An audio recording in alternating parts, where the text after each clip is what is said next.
boa tarde. O programa Gente que Fala está começando pela Rádio Trianon AM 740 de São Paulo, pela Rádio Universal AM 810 de Santos e também pelas redes sociais. Imagens no Instagram, do Facebook, do nosso canal no YouTube, para você acompanhar a nossa jornada de hoje. Aquele convite diário para você curtir, comentar, compartilhar a nossa transmissão e participar também pelo WhatsApp. O número é o 973350038, 973350038. Eu sou Mauro Friesman, meio-dia em ponto agora, e a gente vai apresentar os nossos convidados que formarão a nossa bancada desta quarta-feira, o dia sempre voltado aqui para os assuntos da saúde, do bem-estar e também do comportamento. Dr. Jairo Lins Borges, cardiologista, pesquisador e professor da disciplina de cardiologia na Unifesp e consultor científico da Lips Farmacêutica. Dr. Jairo, mais uma vez com a gente, muito bem-vindo, tudo bem? Tudo bem, boa tarde, Mauro, boa tarde a todos os ouvintes. É um prazer voltar a estar nesse programa que é tão rico e informativo para a população. Obrigado pela presença e pela colaboração com a gente mais uma vez. Também com a gente o Alexandre Bess, psicólogo, ele é especialista em relacionamentos, em ansiedade e síndrome do pânico. Alexandre, tudo bem? Como é que vai? Bom dia aí, Mauro, obrigado pela participação nesse programa que eu tenho tanto carinho, que traz uma riqueza de informação realmente muito fantástica e, mais uma vez, é um prazer estar aqui com você. Muito obrigado pela presença. Alexandre, quero te pedir uma gentileza enquanto eu apresentar os demais aqui. Acho que a sua câmera está um pouquinho suja. Se tiver aí um lencinho de papel para tirar aí a gordura. Enquanto isso, a gente vai seguindo aqui, tá bom? Para melhorar a nossa imagem para a rede social. Melhorou? Sim, resolveu. Está resolvido. Obrigado, Alexandre. Tá bom. Enquadramento. Se você tirar um pouquinho o seu teto, fica melhor. Diminuir aqui a distância entre a sua cabeça e o teto. Deixa eu ver se eu vou conseguir fazer isso aqui. Vamos ao vivo. É assim que a gente resolve. Vamos ver. Vou tentando. Tá Vamos bom. lá, enquanto isso eu vou seguindo aqui a apresentação. Bruno Frantz, ele é professor de Educação Física, CEO e especialista em emagrecimento no projeto Dietamente. O Bruno Frantz está em Salvador, Bahia. Tudo bem, Bruno? Tudo bem, Mauro? Prazer estar aqui com todo mundo. E vamos lá para essa conversa aí. Quero conhecer esse pessoal e saber o que a gente vai falar hoje, né? Muita coisa importante, já a gente abre aqui o nosso primeiro assunto. Eu apresento também o Dr. Aônio Geníquilo Vieira, cirurgião dentista, especialista em prótese dental e implantes. Muito obrigado mais uma vez por estar com a gente. Dr. Aônio, tudo bem? Que bom estar com vocês, um 2022 maravilhoso, com muita saúde e muita prosperidade para todos. É uma honra muito grande poder estar com vocês novamente. Então, vamos lá ao nosso primeiro assunto do dia, como eu destaco aqui sempre às quartas-feiras, os assuntos da saúde, do bem-estar e também do comportamento. 12:03 agora. Olha, pessoal, parece notícia já desgastada do ano passado, do ano retrasado, só que, infelizmente, não é não. O Brasil registrou ontem 199.126 novos casos de Covid-19, no período de 24 horas, levando a média móvel a 159.789. É o oitavo recorde consecutivo. O país também registrou 489 mortes pela doença, levando a média móvel dos últimos 7 dias a 332. Tanto o número diário quanto a média são as maiores, ou os maiores, desde outubro. O crescimento nas últimas semanas foi de aproximadamente 200%, com tendência de continuar subindo, e vários estados do país começam a sofrer com as UTIs cheias e também com a falta de profissionais. Doutor Jairo, eu começo com o senhor sobre esse tema. É aquilo que a gente tem falado aqui todos os dias, né? O alerta, sempre a insistência neste assunto, as medidas de proteção, protocolo, máscara sempre, mãos higienizadas e, claro, a vacina em dia, não é verdade? É verdade, viu, Mauro? Coincidentemente, hoje eu conversei por telefone com uma paciente que já tinha tomado as 2 doses da vacina, né? E ela tem 61 anos e teve reações, não precisou internar, né? Tal, mas foi bastante desconfortável. Ela passou por 10 dias bastante desconfortáveis e falou, olha, a doença realmente continua, em certos casos, trazendo, assim, muito sofrimento, né? mas você colocou muito bem, eu acho que todos os pontos que se orientava antes persistem, né? Mas a tomar a vacina, aqueles que não voltaram para tomar a segunda dose, aqueles que ainda não tomaram o reforço, mas que chegou a sua vez, tomem, porque as pessoas que têm tomado a vacina normalmente, e ainda mais os que já conseguiram fazer o reforço, quando tem tido a doença, tem tido uma evolução melhor, mesmo que com algum desconforto. No caso dessa senhora, ainda não chegou a vez dela de tomar o reforço, né? Mas ela mesma colocou que é desconfortável, mesmo quando você não precisa internar. Então, vamos vacinar, pessoal. Esse é o grande tratamento, mas manter todas as medidas recomendadas pelas sociedades médicas, pelos infectologistas e pela Organização Mundial de Saúde. Doutor Aônio Genículo Vieira, quero aproveitar, porque eu abri aqui com essa nota com dados nacionais. Vamos aqui para São Paulo. Olha, taxa de transmissão 1,79. Significa o quê? Cada 100 pessoas infectadas transmitem o vírus para outras 179. O pico anterior tinha sido em março de 2021. Naquela ocasião, na segunda onda da Covid, esse índice chegou a 1,70. Então, a gente já superou o que acontecia em março do ano passado. Esse é um registro, é um cenário aqui da cidade de São Paulo. Seu entendimento, doutor? Acho que é justo, pelo menos a nossa parte, lá na Associação Paulista de Cirurgiões Dentistas, nós teríamos o congresso que iniciaria hoje e foi prorrogado o seu início para final de junho e julho. A gente tem que continuar tendo as medidas de segurança, a utilização de máscara, trocar a máscara, que não é só pôr a máscara e ficar com ela o dia inteiro, porque ela perde o efeito, né? Então, a pessoa tem que ir trocando durante a cada 2 horas, se ela está num ambiente fechado, né? Então, tem que trocar a máscara, como a gente faz no consultório, com as medidas de segurança. Eu passei toda essa crise de pandemia trabalhando, e não tive infecção, não fui contaminado pelo vírus, fiz várias vezes exames, né, para averiguar. Eu atendi pacientes que no dia seguinte me ligaram, falando: doutor Aônio, eu estou com Covid e tive ontem aí. E eu não contraí a doença. É simples, medidas de segurança, proteção, asepsia de mão, lavar a mão. Melhor lavar a mão do que ficar passando álcool toda hora. Se você tem um sabonete, uma água, lave a mão. Se você não tem, use o álcool gel 70%. Eu creio que a gente tem que continuar tomando essas medidas de segurança, né? Eu mesmo, um curso que iria iniciar agora em fevereiro, eu adiei para maio. Vamos ver como é que fica a situação até lá, né? Bruno Franz, como é que está a situação em Salvador? Olha, aqui o pessoal tem um pouco mais um pouco mais festeiro, assim, né? Vamos assim dizer. E nas últimas semanas, a prefeitura diminuiu para os eventos para 3 mil pessoas primeiro, né? Eventos grandes, né? Depois para 1.500 e agora parou em 1.500. Estava 5.000, né?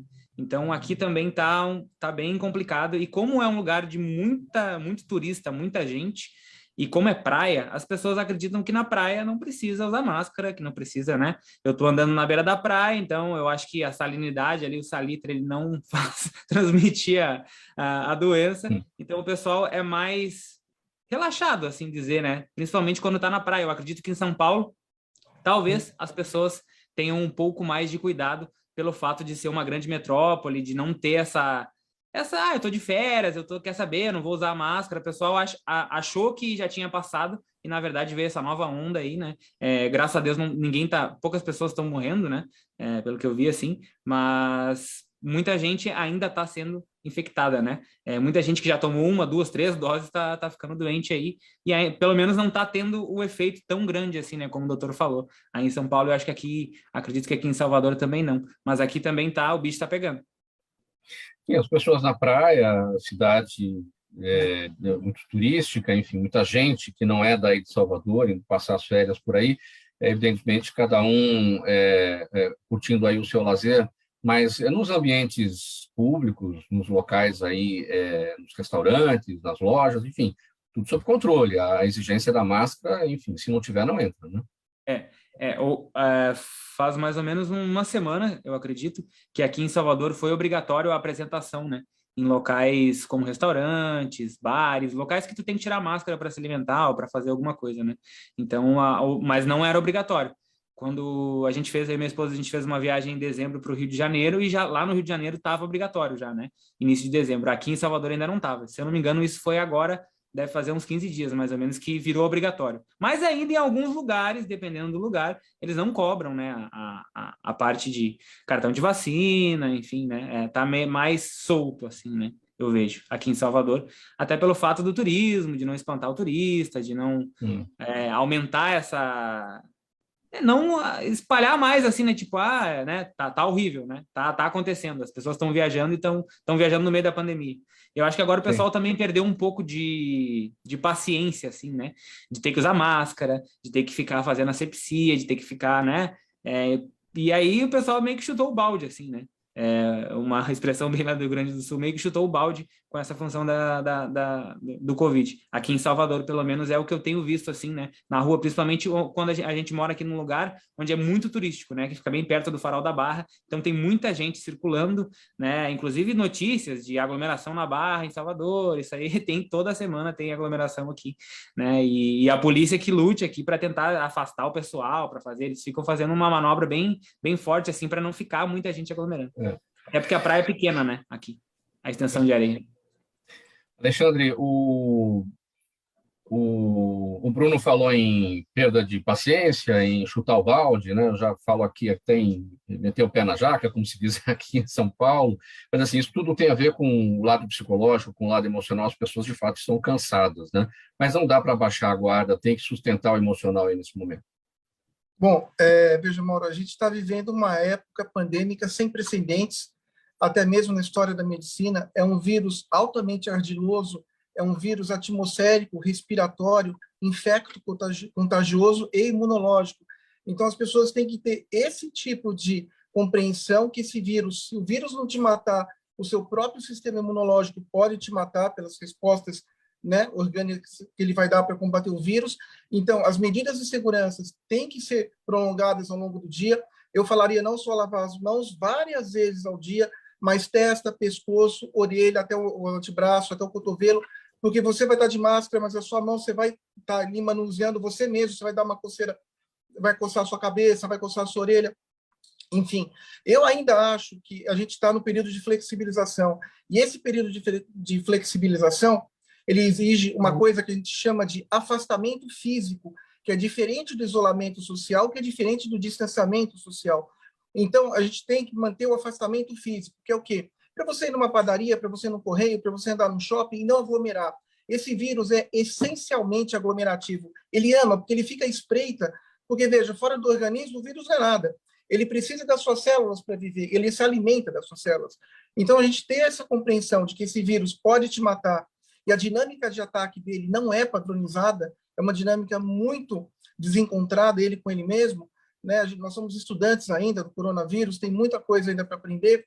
Então, ter essas noções e seguir os protocolos de segurança proferidos por todas as agências sanitárias e pela OMS, a qual eu sou profundo fã, eu acho que é o caminho. Saber controlar a ansiedade, né? Eu fiz um trabalho muito interessante sobre ansiedade, denominado de ansiedade especificamente pandêmica, né? Então, é uma ansiedade que nunca teve na história da psicologia. A gente vai entrar nesse tema agora, mantendo aqui a questão da Covid, dentro desse aspecto aqui da ansiedade, é o seguinte, Alexandre, a Omicron's Anxiety, né, que ansiedade Omicron, né, já é uma realidade. A variante da ansiedade especificamente pandêmica, que acompanha a mutação viral, já pode ser observada no vocabulário norte-americano médico-científico. De acordo com especialistas, a ansiedade Omicron é bem mais cruel que outros tipos e traz doses de depressão, transtornos ansiosos e síndrome do pânico pandêmica, além de aumentar a taxa de suicídio pelo desespero e pela falta de solução desse novo quadro. Qual que é o desenho que a gente tem disso no Brasil? Já temos estudos, Alexandre? Não, no Brasil nós não temos estudos ainda desse tipo de ansiedade. Esse estudo foi um estudo que eu fiz fora do Brasil.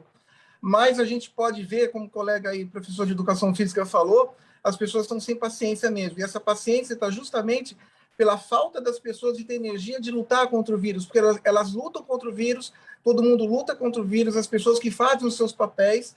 Eu ainda acho que shoppings, restaurantes deveriam exigir também passaporte da vacina para entrar, tá, nesses locais, como também ainda voltar a ter a lubrificação das mãos com álcool gel. Eu ando com um álcool spray também, eu vou sentar numa mesa de um restaurante, de um bar, eu mesmo já jogo álcool spray na atmosfera, porque eu sei que se tiver algum vírus ali naquele espaço, o álcool fez o seu papel.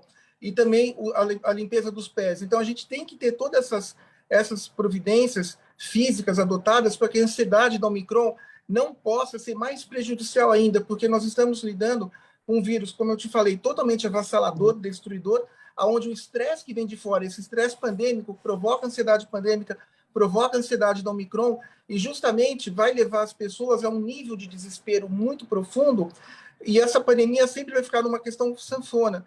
Por quê? Porque as pessoas que fazem as suas obrigações estão em duelo com aquelas pessoas que não respeitam e nem acreditam nessa periculosidade viral, que é outro motivo da ansiedade da Omicron também, Omicron Anxiety, né? Omicron Anxiety Disorder.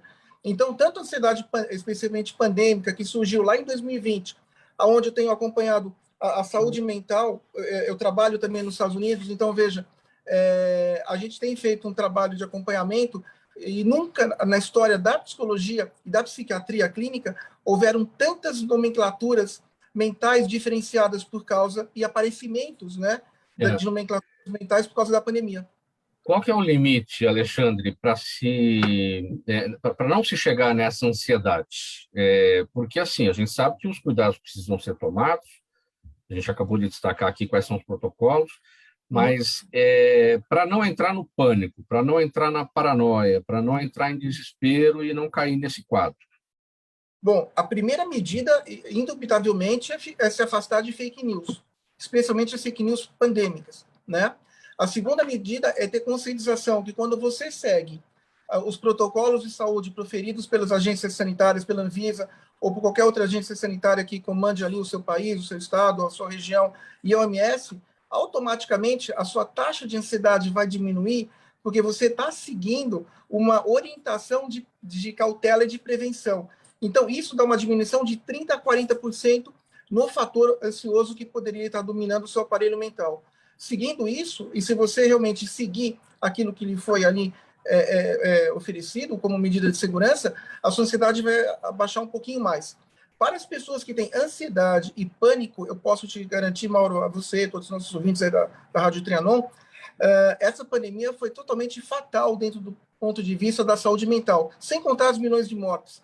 Porque a ansiedade da Omicron, ela também está ligado ao pânico de você morrer, porque o que acontece? Quais são os principais sinais do coronavírus? Vou falar apenas dois. A dispneia, que é a falta de ar, e a sensação iminente de morte, que você contrai essa virose, né, esse agente patogênico quando invade o seu corpo, a sua constituição corporal, você não sabe o que vai acontecer.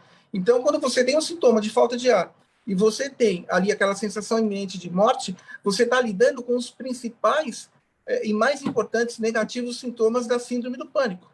Então, existe uma associação muito íntima entre a síndrome do pânico real e a síndrome do pânico pandêmica provocada por esse vírus. Então, é o que dá todo o sustento da ansiedade, né, Omicron, que também é pandêmica específica, anxiety disorder, que é ansiedade especificamente pandêmica. Então, tudo isso é muito complicado, e quando você tiver ali a consciência de você estar enfrentando um inimigo totalmente poderoso, invisível, que precisa de uma lente de 200 mil vezes para você pensar em enxergá-lo, e você ter mais condição de controlar a sua ansiedade respeitando as ordens sanitárias, você vai estar automaticamente diminuindo essa sua ansiedade e se protegendo. Quais são as chances de você realizar esse estudo da ansiedade Omicron no Brasil, para a gente conhecer o nosso cenário, o nosso quadro, e até para a definição de política pública para isso, né? Bom, eu estou fazendo 2 estudos científicos agora nos Estados Unidos, dos quais eu não posso te relatar aqui no momento, por uma questão de sigilo editorial. Assim que acabar isso, eu posso talvez pensar no que você falou, né, uma vez que eu trabalho nos Estados Unidos e tenho contrato com algumas editoras lá. Então, mas é muito interessante esses estudos, porque eles dão a projeção do que está acontecendo na realidade e quais são os índices estatísticos e quais são realmente as questões ali que contribuem para que esses aparecimentos possam ser mais predominantemente negativos na vida das pessoas e o que a gente pode fazer justamente para combatê-los, né? A ansiedade é uma doença mental, é um transtorno mental psicológico, emocional, não é um transtorno orgânico, não é um transtorno neuropsiquiátrico ou apenas neurológico. A ansiedade sempre responde a uma situação de pânico e sempre está moldada numa ambientação futura.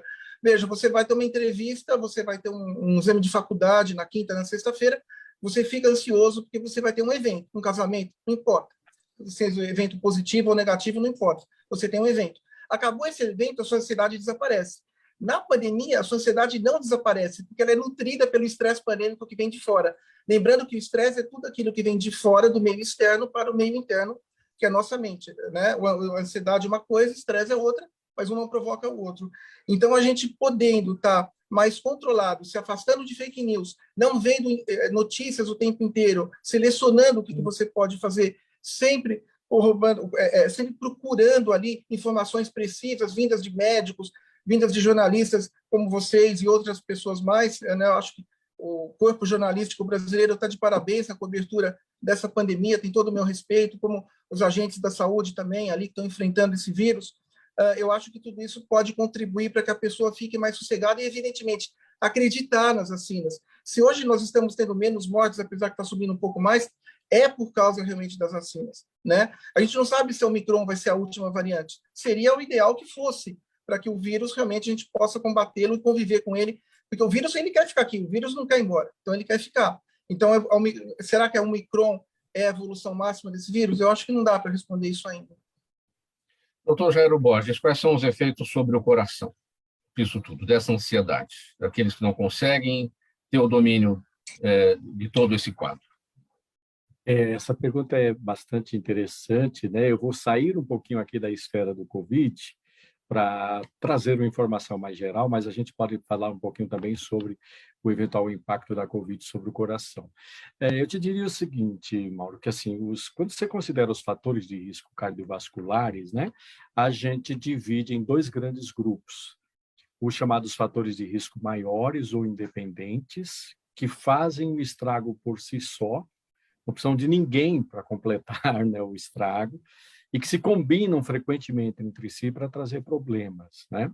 Então, são eles, né? É bom que as pessoas tenham bem em mente isso: a pressão alta, o colesterol alto, o diabetes e o tabagismo. Então, nós temos que combater essas quatro coisas fortemente.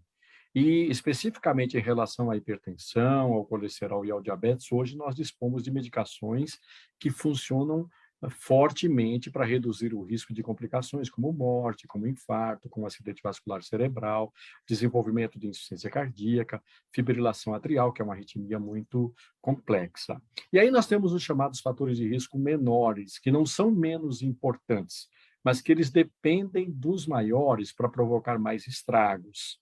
Então, frequentemente as pessoas têm também os maiores, mesmo que em menor escala, e isso facilita que esses menores sirvam de gatilho para uma complicação cardíaca, como o estresse, né, que foi tão bem comentado pelo Dr. Alexander, né, como uma dieta errada, né? A gente sempre pensa numa dieta como algo que a gente precisa corrigir, mas hoje a gente fortemente tem defendido uma dieta que a gente chama de pesco-vegetariano.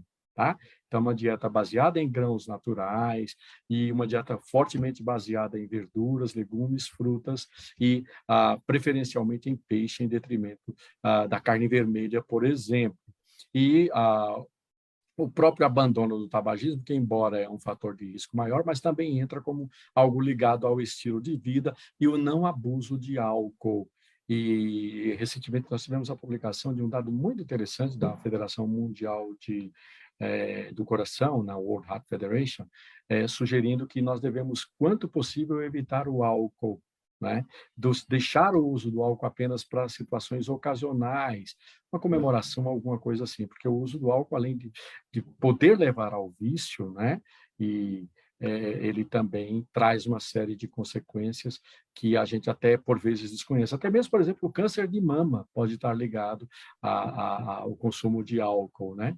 Arritmias cardíacas, como a fibrilação atrial, que preocupam bastante, tem a ver com a ansiedade? Tem, mas também tem a ver com o consumo de álcool. Então, eu diria que, nesse contexto todo, a ansiedade ela é um gatilho para uma série de coisas, né? Ela faz com que a gente tenha comportamentos errados, por exemplo, passe a abusar, né, de substâncias ou de alimentos que não são saudáveis, que a gente gaste tempo para resolver a ansiedade de outras formas, mas não pratique mais atividade física. E eu trago na sequência aqui, viu, Mauro, a gente ouvir talvez um pouquinho do Bruno, para a gente usar o exercício físico como uma belíssima fonte de combate à ansiedade, né? E então a gente ter um estilo de vida mais saudável como um todo. Antes do Bruno, eu vou com o doutor Aônio. Doutor Aônio, os dentes também sofrem com ansiedade. É o bruxismo, é o apertamento, isso tudo também, durante esse período aqui, está pegando muita gente, né? Está complicado. Essa ansiedade, o pessoal já tem ansiedade e medo de ir a um tratamento odontológico, a um consultório dentário. E a ansiedade, o medo do Covid, fez com que muitas pessoas acabassem tendo os seus problemas que poderiam ter sido evitados numa consulta regular de 6 em 6 meses e foram agravados pela distância de ir ao consultório. Até mesmo antes de vir para cá, estava atendendo uma paciente que esteve comigo, creio que no início de 2020, quando começou a pandemia. E pacientes portadores que utilizam implantes dentários, ele não pode ficar longe do consultório. Ele tem que ter uma assiduidade de consulta, de fazer uma limpeza, porque senão ele perde osso. Aquele osso, nos implantes nós só temos as fibras circulares, e não igual ao dente, que nós temos todos os tipos de fibra que veda o dente, a raiz da cavidade bucal, e o paciente fica fora, aquilo lá inflama, e aquele tecido ósseo que segura o implante, ele tem uma reabsorção muito rápida, justamente por não ter esse epitélio juncional que faz com que o implante fique isolado da parte externa da boca. Então, muitos pacientes, muitas pessoas perderam tecido ósseo devido a isso. A ansiedade, o medo de ir no consultório dentário, quando não precisa, que a pessoa acaba entrando em crise, no síndrome do pânico, que o Alexandre explicou muito bem, e não precisa ter isso, a pessoa precisa entrar na vida, a vida corre. E o vírus, ele não vai ser o último, vai ser que nem gripe. O vírus, ele muta, todos os vírus são mutáveis, como o da gripe. Todo ano nós temos um vírus diferente. E agora nós vamos conviver também com o Covid para o resto da nossa vida, infelizmente. Porque o vírus muta, ele quer, a partir do momento que ele deu aquela imunização de manada, que pega todo mundo, a pessoa faz anticorpos contra aquele vírus, ele muta. Tanto que esse vírus Omicron, pelo que eu escutei nas palestras que eu ouvi, participei, ele não tem uma letalidade igual ao vírus inicial, que era o vírus selvagem, que matou tanta gente. Então, esse vírus Omicron, ele há uma transmissibilidade muito grande, mas ele não é tão letal quanto o outro. Então, vai mudar, e cada vez ele vai diminuir, vai continuar, e nós vamos conviver com isso o resto da vida. Tanto que na Inglaterra, que eu estava... Inglaterra, Espanha, Portugal, não é mais pandemia, é endemia. Eles mudaram o conceito. Então, nós vamos ter que conviver se resguardando para não ter contágio, né? Com máscara, a pessoa pode ir no consultório dentário sem medo nenhum, porque inclusive eu marco pacientes bem espaçados para não ter encontro com eles na recepção do consultório. Então, a gente se adequou a essa nova realidade que nós estamos vivendo, né? Bruno, agora para falar da atividade física, a gente mais adiante vai destacar uma situação que ocorreu, que é a rotina de exercícios físicos dentro de casa durante a pandemia, mas vamos deixar esse tema mais para frente para não esgotá-lo agora, né? De qualquer maneira, o caminho é, evidentemente, descarregar na atividade física toda essa situação da ansiedade, né? Tem que descarregar. Geralmente as pessoas descarregam como o doutor falou, né? descarregam na alimentação, descarregam muitas vezes, aí falando da parte psicológica, descarregam na sua esposa, né? Muita gente teve que rever o seu relacionamento aí pela função de estar convivendo muito mais com o seu parceiro. E a atividade física vem, principalmente depois da pandemia, muita gente eu vejo que ligou o alerta, assim, né? Muita gente ficou preocupada não só com a estética, mas com a prevenção, né? A educação física, muita gente não vê a educação física como uma profissão da área da saúde, né? Porque a gente não trata a doença, né? O médico, o enfermeiro, né? O fisioterapeuta trata na doença, né? E a educação física, ela faz uma né? Prepara a pessoa para ela não ficar doente. Então, as pessoas começaram a olhar a educação física de uma outra forma, olhar a atividade física de uma outra forma, e a ansiedade, com certeza, a gente tem hoje mais de 9 mil alunas em mais de 17 países, né? E todos fazendo exercícios online. Então, muitas alunas que tinham depressão, síndrome do pânico, que estavam numa vida muito estressante, muito louca, né?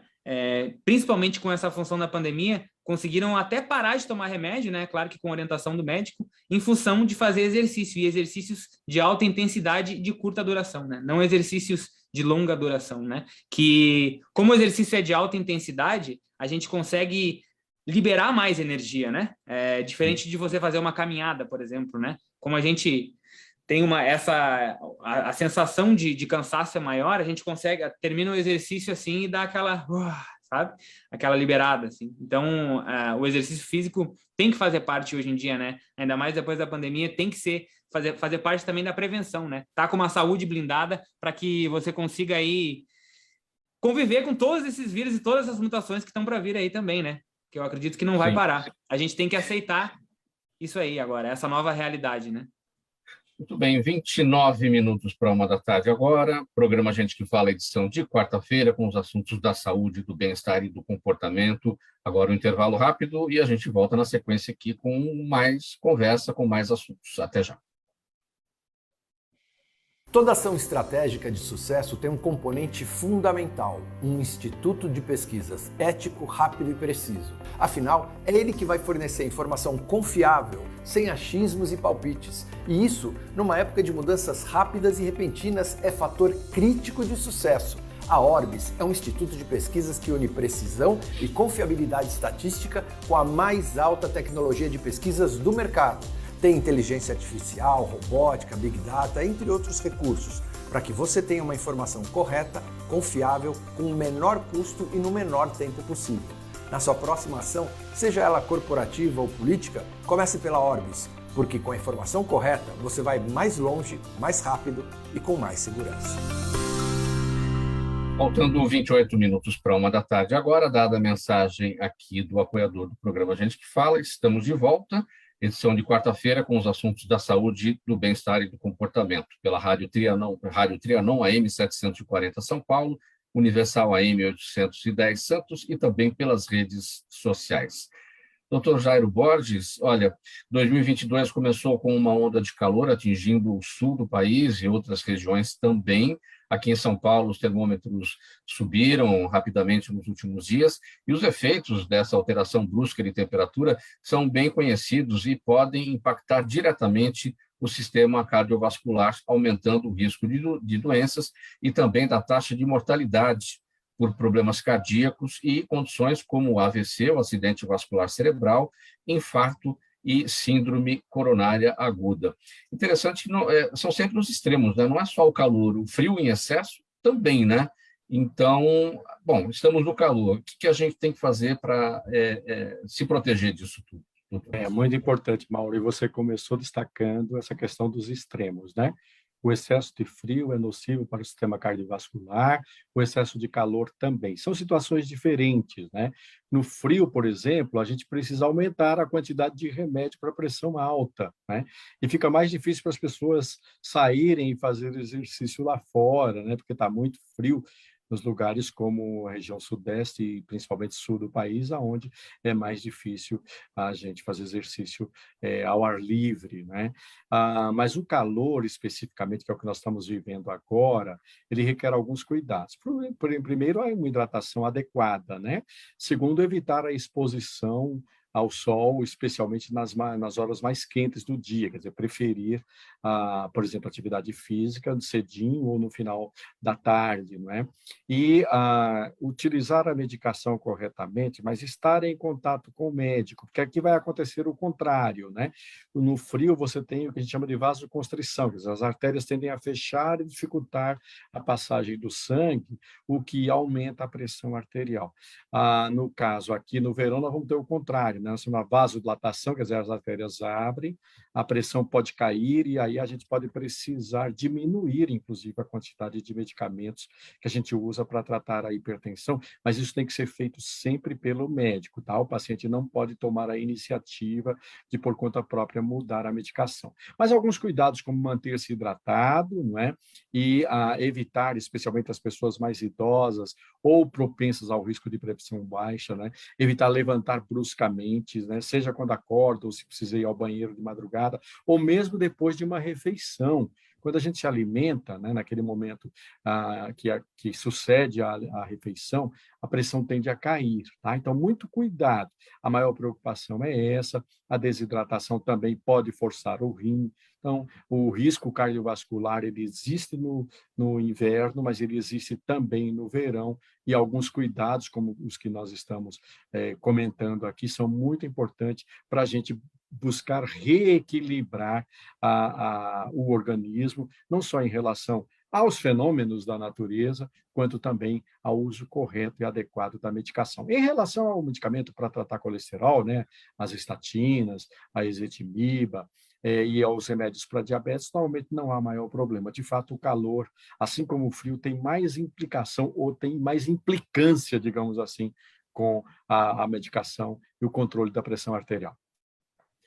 As pessoas, de uma maneira geral, doutor Jairo, o brasileiro médio, tem ido ao cardiologista, tem feito aquela consulta anual, para o check-up, para saber se está tudo em ordem, né? Porque quando você tem uma dor de cabeça, você toma lá um analgésico, a dor passa, né? Mas quando é um problema cardiológico, enfim, todo o sistema cardiológico, a gente não sabe como é que está por dentro, né? Você tem que fazer exames, né? Você não, tem muita coisa silenciosa, você não sabe o que está rolando, né? Como se diz. Sim. O que a gente vê é o seguinte, Mauro, os idosos e as pessoas que já têm doença cardíaca estabelecida vão mais ao médico. Eles se preocupam mais. Mas grande parte da população, especialmente a partir da idade de 20 anos, né, e até os 40, 44 anos, essas pessoas acham que não tem problema, que está tudo bem. E hoje a gente sabe que não só a hipertensão, quanto a pré-hipertensão, não só o diabetes, quanto o pré-diabetes, né, o excesso de peso, o colesterol não tem idade, tá? O colesterol, ele é um marcador genético que segue a pessoa pela vida. Então, se você não dosar o colesterol, você não tem ideia do que está acontecendo, né? Eu te diria que o doutor Aônio colocou tão brilhantemente a questão dos cuidados odontológicos, a mesma coisa com a saúde cardíaca, sabe? Pelo menos uma vez por ano, vamos visitar o médico, vamos fazer alguns exames básicos, né? Medir a pressão arterial, verificar uma glicemia, a função renal, o colesterol, são coisas tão simples de serem feitas, né? Basicamente, a gente precisa apenas frequentemente de um eletrocardiograma, uma medida da pressão e uma picadinha para exame de sangue, né? E são tão ricas as informações, sabe-se tanto, né? Então, a prevenção é o melhor caminho e a gente aconselha as pessoas, e especialmente aquelas que se sentem bem, a se cuidarem mais para continuarem bem. 12h38, o nosso próximo assunto é o seguinte, Bruno. Mesmo com a retomada gradual das academias, a atividade física em casa está ganhando espaço na rotina de muita gente. Otimização de tempo, né? Redução de custos e modificação no estilo de vida são os pontos que mais chamam a atenção de quem recorre a essa prática. Só que assim, né? A mudança na forma de se exercitar causa preocupação entre os profissionais da área, a gente vai dizer o porquê.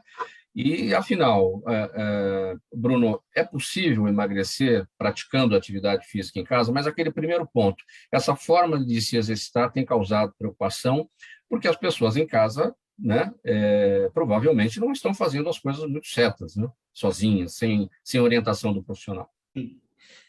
Assim, dentro de casa, a pessoa, por exemplo, se a pessoa vai fazer um vídeo, né, uma videoaula, por exemplo, ela tem a chance de assistir o vídeo várias vezes, né? E conseguir ver a postura, ver como faz, se olhar. A gente sempre orienta isso, né? O nosso trabalho hoje, dentro do Diretamente Meio da minha esposa, é 100% online. Mas tem um outro, porém, dentro da academia, e eu falo que eu trabalhei, falo isso porque eu trabalhei 8 anos dentro de uma academia, né? Um espaço onde você não tem um acompanhamento com um personal trainer, por exemplo, às vezes um professor cuida de 30 pessoas, de 20 pessoas. Então, o fato de fazer exercício em casa não necessariamente significa que a pessoa não vai estar bem orientada, né? Eu acho que é muito mais dos nossos ouvintes que estão assistindo ou ouvindo aí, terem a consciência de se preocupar em fazer o exercício corretamente, de ter essa preocupação, porque muitas vezes até na academia não tem, o professor fala uma coisa, tu vira as costas, o aluno está fazendo uma coisa e daqui a pouco ele está fazendo uma outra coisa que não tem nada a ver, né? Então é muito do aluno ter o interesse em fazer a atividade física, o exercício de uma forma correta. E a pandemia veio para conseguir impulsionar essa parte online, e muitos professores morderam a língua, né? E diziam que não tinha como, que tinha que estar acompanhado, que tinha que não sei o quê. E hoje em dia as pessoas estão ficando mais saudáveis, estão conseguindo se exercitar, investindo menos tempo e menos dinheiro se exercitando em casa, né? Então, tem esses dois lados, na verdade, né, irmão? Bom, dá para emagrecer fazendo atividade física em casa? Dá para dá. Com certeza. A gente tem alunos, para o pessoal ter uma ideia, que emagreceram mais de 40 quilos, somente fazendo atividade física, e é claro, né? Tendo uma reeducação alimentar, fazendo exercício em casa, 12 minutos de exercício em casa, né?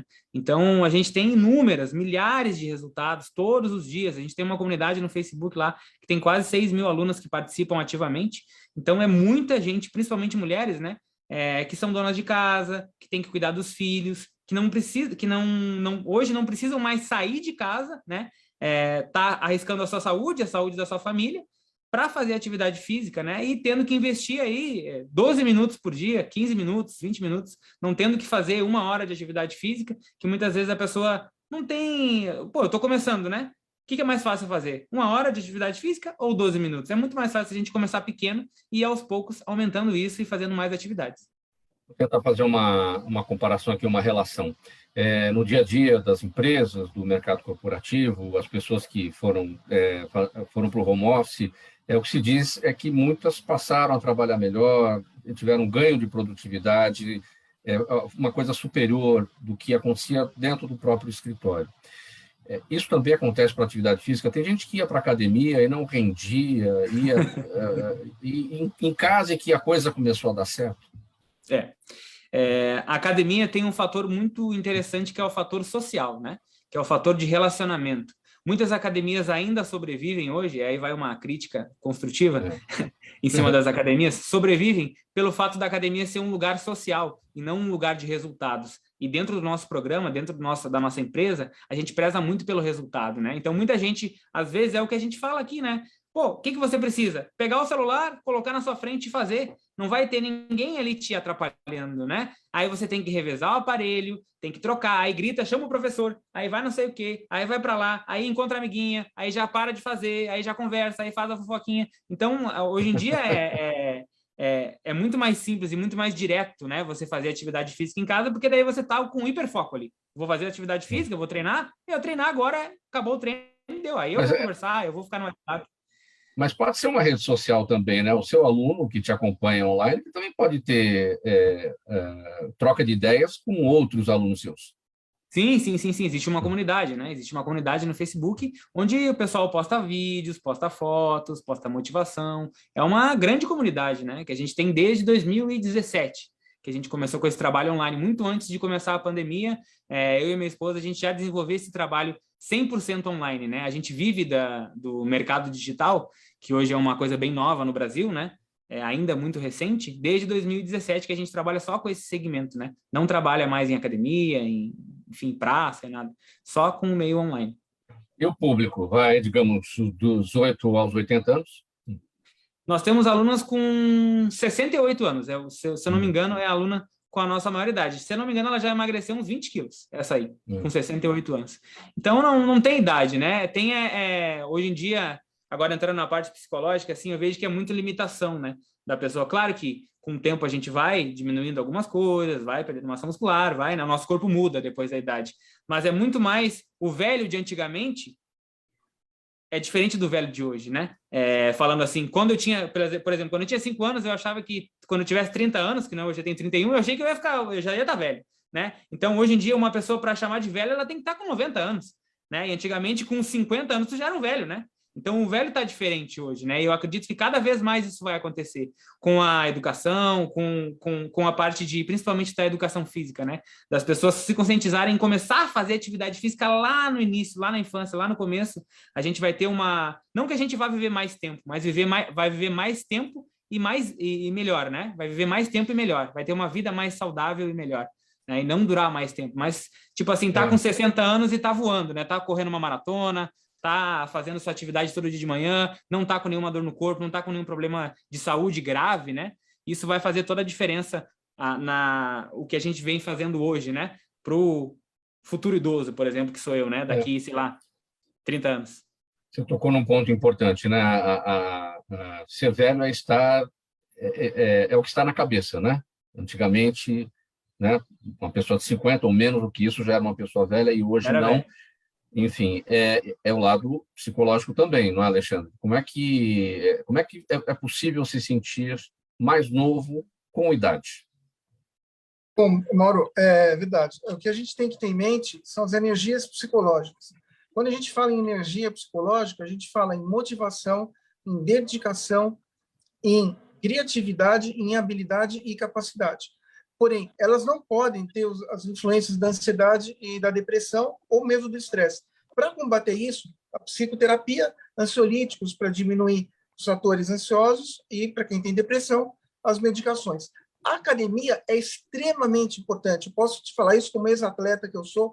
Eu levantei peso na equipe do saudoso seu Wildes Machado da Silva durante 18 anos.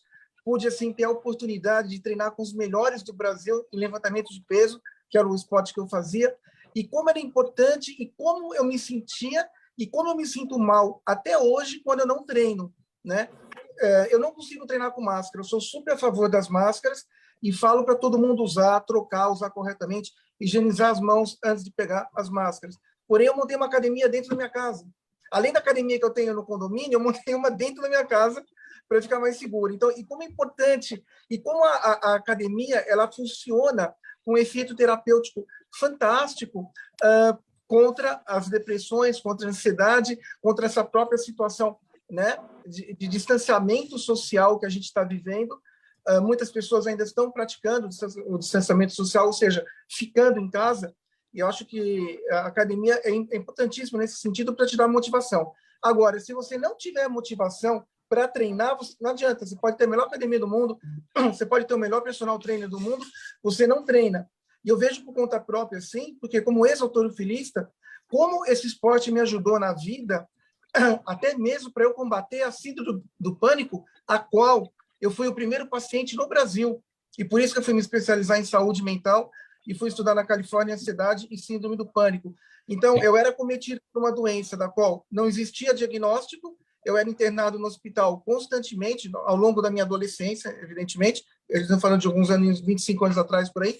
E não existia no Brasil o diagnóstico do pânico. E como a academia me ajudou a superar isso através do esporte, né? E o famoso Hélio Gracie morreu com 94 anos lutando, morreu assim, sem sentir nada. Então, isso é o esporte. O esporte te afasta das mazelas emocionais, te afasta das mazelas sociais, te afasta de componentes ilícitos, e até lícitos em grande quantidade. Então, o esporte é fantástico para a administração mental na nossa vida. Mas você tem que ter motivação para treinar. Hoje, levantei com preguiça. Não, vai treinar. Porque senão você começa a se relaxar, você começa a se largar mentalmente falando e não pode. Então, é justamente essa energia que o esporte traz é que vai dar a junção associativa positiva de todas as outras energias mentais. Lembrando que a psicologia é uma ciência médica, é uma área da medicina. A psicologia não mexe com fenômenos paranormais, ela não mexe com achismos, ela não mexe com outros tipos de energia. São energias mentais científicas. Então, a motivação, dedicação, criatividade, habilidade. Se você não tiver isso, como você falou do home office, por exemplo, se você não tiver autodisciplina e autorregulação residencial para fazer as suas atividades de home office, você não vai fazer, porque você não vai saber realmente coordenar e você vai criar uma própria síndrome de burnout em casa, sendo que a síndrome de burnout seria só para ter no escritório, que é uma atividade, é uma doença ocupacional, né, mudada agora pela OMS. 11 minutos para 1 da tarde, a gente segue com mais um tema por aqui no programa Gente que Fala. Quarta-feira, sempre os assuntos da saúde, do bem-estar e do comportamento. Doutora Aônio, vamos falar sobre o uso das lentes de contato dentais. Isso tudo caiu muito bem no gosto dos brasileiros, especialmente dos famosos, né? São aquelas películas coladas nos dentes que renovam a cor, corrigem o formato, o contorno, a textura e até realinham os dentes, não é verdade? Claro, é importante sempre escolher com cuidado o profissional que vai fazer esse procedimento. Como é que funciona na prática, doutora? As lentes de contato ou facetas laminadas é um tema assim que está sendo muito requisitado pelas pessoas e ela tem as suas indicações. É aquilo que você acabou de falar, Mauro, dentes desalinhados, dentes com muitas restaurações, dentes escuros que não respondem ao clareamento dental. Então, em uma semana, nós conseguimos melhorar o sorriso da pessoa. É feito o atendimento, primeiro um planejamento dessa lente de contato. Então, nós fazemos uma moldagem dessa pessoa ou o escaneamento da arcada dentária e feito um mock-up, que é uma maquete do que seria o tratamento depois de pronto. Aí nós mostramos para o paciente. A partir da aprovação do paciente, nós fazemos o trabalho. Sempre é necessário um pequeno desgaste, porque 2 corpos não ocupam o mesmo lugar no espaço. Dependendo do grau de escurecimento do dente, nós desgastamos mais ou menos o dente, mas um pouquinho precisa. E a partir do momento, se essa faceta laminada, se essa lente de contato foi colada no dente, ela passa a ser como se fosse o esmalte do dente da pessoa. A pessoa só vai ter que evitar alimentos que quebrariam o dente, pode quebrar essa lente de contato também, como abrir uma garrafa com os dentes, abrir nozes com os dentes, morder caroço de azeitona, coisa que a gente não deve fazer com os nossos dentes, a gente também não pode fazer com a lente de contato, porque até o material da lente de contato, que a gente utiliza o disilicato de lítio, que é uma porcelana mais resistente, ele é até mais resistente que o esmalte dentário. Mas, mesmo assim, ele é passível de uma fratura se a pessoa extrapolar, abrir a garrafa com os dentes, né? Mas, fora isso, essas lentes de contato devolvem para a pessoa a autoestima. A gente percebe que muitas pessoas não sorriem com constrangimento de mostrar os dentes. As pessoas conversam assim com o lábio baixo, ela não dá aquele sorriso gostoso que nem estou dando agora, porque não tem os dentes bonitos. E ajuda, a pessoa quando sorri, aumenta o nível de serotonina. É igual a pessoa fazer exercício físico, como o Bruno estava falando. Aumenta a serotonina, a pessoa se sente bem, e o sorriso melhora também a aura da gente, melhora o bem-estar com a gente mesmo, né? Eu já começo o meu dia me sorrindo no espelho. Eu me olho assim e falo, bom dia, doutora Aônio, e dou aquele sorriso gostoso para aumentar minha taxa de serotonina. Isso faz muito bem. E pessoas que têm os dentes feios fica constrangida, não sorri, não mostra os dentes, né? Tem que fazer em toda a arcada ou só naqueles dentes que tem alguma correção a ser feita, seja na cor, seja no alinhamento? Então, a gente faz primeiro um planejamento. Se a pessoa só tem um dente feio e tem os outros dentes bonitos, a gente só faz naquele dente que está feio. Agora, se no sorriso, dentes muito escuros, então eu faço uma fotografia, peço ao paciente sorrir e vejo o quanto esse sorriso da pessoa mostra os dentes. Então, se aquela pessoa que, quando sorri, vai até o primeiro molar, então tem que ir até o primeiro molar, porque não dá para dar uma diferenciação. Tem pessoas que só mostram os dentes superiores, não mostram os inferiores. Então, a gente só faz as facetas nos dentes superiores. Se a pessoa tem um sorriso médio, então a gente faz em cima e embaixo.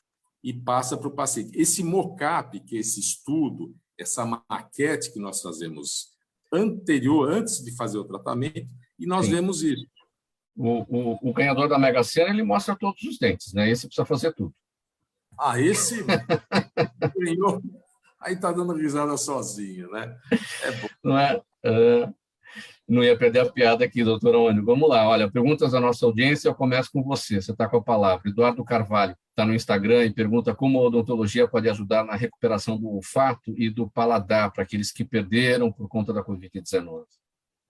Bem, o olfato é meio complicado, mas com relação ao paladar, eu indico, a primeira coisa é fazer a higiene da língua quando acorda, com o raspador de língua. Mas essa parte que quem teve Covid e perdeu o paladar, aí tem que aguardar e ver com um médico, um infectologista, a medicação que pode ajudar a pessoa a restaurar esse paladar. Mas a limpeza da língua é importante, porque durante a noite forma-se uma saburra na superfície da língua que precisa ser removida ao acordar. Então, já ajuda um pouquinho a voltar o paladar para a pessoa, né? O seu Jaime do Jardim Bonfilholi, doutor Jaime, ele pergunta se há alguma estimativa do número de cardíacos existentes no Brasil. O que é que dizem os estudos aqui para a gente esclarecer o seu Jaime? Nós não temos, seu Jaime, números oficiais do Brasil, né? Mas nós temos alguns dados bastante importantes. Por exemplo, no Brasil ocorrem por ano, dados da Sociedade Brasileira de Cardiologia, entre 300 e 400 mil mortes na população. Ao mesmo tempo, considerando a doença coronária, né, que a gente acaba diagnosticando com mais facilidade, o que a gente tem é que há um aumento progressivo em função da faixa etária. Então, se, por exemplo, até a idade de 40 anos, nós temos aí, no máximo, uma proporção pequena de pessoas, que não chega a 2%. Quando a gente vai para os 40 a 60 anos, a proporção de pacientes com doença coronária fica aí na faixa de 6, 7%. E entre as pessoas que ultrapassaram 60 anos até 79, isso já vai ficar entre 15% e 20%, tá? Então, é mais importante a gente considerar isso. E para cada caso de infarto na população, nós temos mais 20 pessoas com doença coronária. Então, é uma doença traiçoeira, porque ela pode ser assintomática, e a primeira manifestação dela já pode ser a morte súbita. Daí a importância de procurar o médico antes e tratar os fatores de risco. Bruno, agora a pergunta da Vera Lima. Ela está com a gente no Facebook e pergunta se treinar em jejum faz emagrecer mais rápido. Não faz. Não faz. Inclusive, isso Nem pode, né? É uma Nem furada. Pode, né? É uma furada. Inclusive, eu dei uma entrevista numa outra rádio essa semana falando sobre isso. Uma rádio lá do Rio de Janeiro, né? Falando principalmente sobre esse assunto, né? Que se virou uma moda, né? Tu vê geralmente os famosos fazendo isso, né? Os famosos influencers, ou famosos mesmo, né? Não faz nenhum sentido. Queima 1,5 grama de gordura a mais.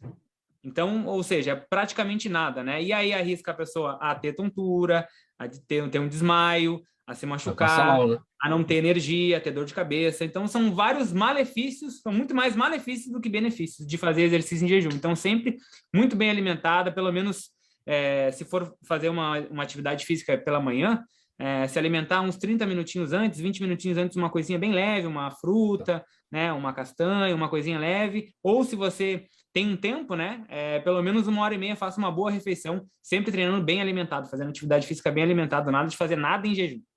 E a última pergunta, bem rapidinho, Alexandre, vai para você, vem da Sandra Teixeira, está com a gente no YouTube. Quais os principais conselhos para a gente enfrentar o desânimo provocado aí pelo cenário da pandemia? Bem rapidinho, Alexandre.